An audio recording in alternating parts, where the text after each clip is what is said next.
Hi, and welcome to the Week 4 review and the Week 5 preview for GM 623. This is Amy Erickson, and I wanted to just thank you all for your great work on the annotated bibliographies.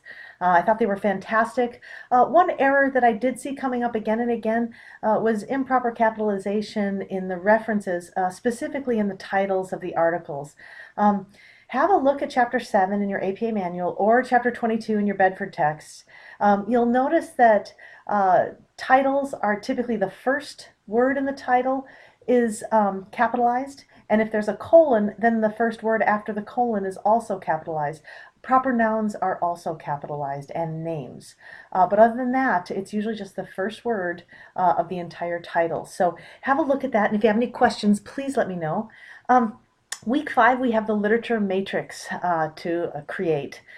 This is a wonderful opportunity to synthesize your material and arrange it by the themes that have been emerging while you've been conducting research. So it's also a fantastic place to have all your research in one place. I know students have found that to be incredibly helpful. Students have also found this to be the most time-consuming assignment that they've had so far in this class. So with that in mind, I understand the instructions say to post your matrix on Friday. If you want to wait and take until Saturday to do that, that's absolutely fine with me. I recognize that it's very time consuming, and sometimes I think it's nice if we have a weekday or a weekend day in there to put finishing touches on our materials. So take your time with that, enjoy that, and I know it's going to be time consuming, but it is going to be very valuable for you, and you will be very grateful that you have that, and it will make writing your literature review even easier once you've grouped these ideas and themes accordingly. This week you're going to talk about synthesizing in the discussion forums, and there's a really nice YouTube video that I've shared here that gives a very good visual, I think, in terms of synthesizing information. So have a look at that. I posted that on the course wall, but I'm not sure how many people see that. So I wanted to make sure that it was in this as well. Integrating sources, I know some of you have said this is a troubling skill that you're working on developing. If so, this week you'll be reading chapter 15 in your Bedford text, and they've got some great examples on how to do that. And then this Bedford website that I've directed some of you to already shares exercises on how to properly integrate your sources. Some people have found this website very helpful because it also gives exercises on how to write more concisely. Seems like that was a theme. People really struggled with being wordy, so or that was a struggle that students perceived of themselves. So there's also a writing concisely exercise in this at this website as well. So please feel free to use that, and of course you can reach out to me if you have any questions as well.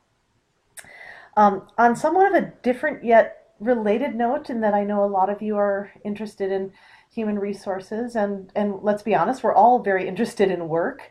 Um, there was an interview yesterday on Minnesota Public Radio, and Bridget Schulte, an author, was being interviewed. Her book is called Overwhelmed: Work, Love, and Play When No One Has the Time. And I thought it was just really interesting because I think we have some misconceptions about work and about how much work is getting done, and what happens to us when we're stressed. And as I look out and see a lot of people who are looking to be human resource managers and experts in this arena, it reminded me of you all, because I thought this could be really valuable for you to listen to.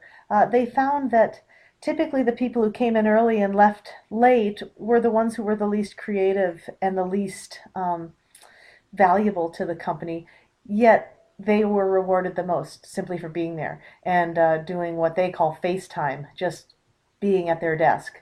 That our creativity really starts to flow when we are outside of the workplace, and that there are some companies now that are looking to actually punish people if they answer emails after work hours or pick up work calls on the weekend.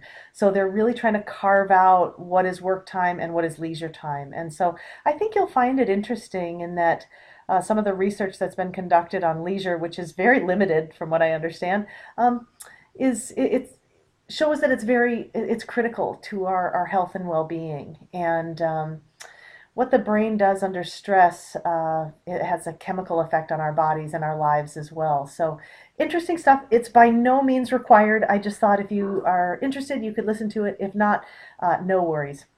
Finally, I don't know how many of you know this, but I have chickens, and this uh, particular group of eggs that I got made me laugh. And it reminded me of Cal Newport's 2013 book, So Good They Can't Ignore You. Look at that egg. Isn't that amazing? So have a wonderful week. Thank you for your continued dedication to your academics. I sincerely appreciate it. If there's anything I can do to make your online learning experience better, please feel free to reach out to me. Thank you so much.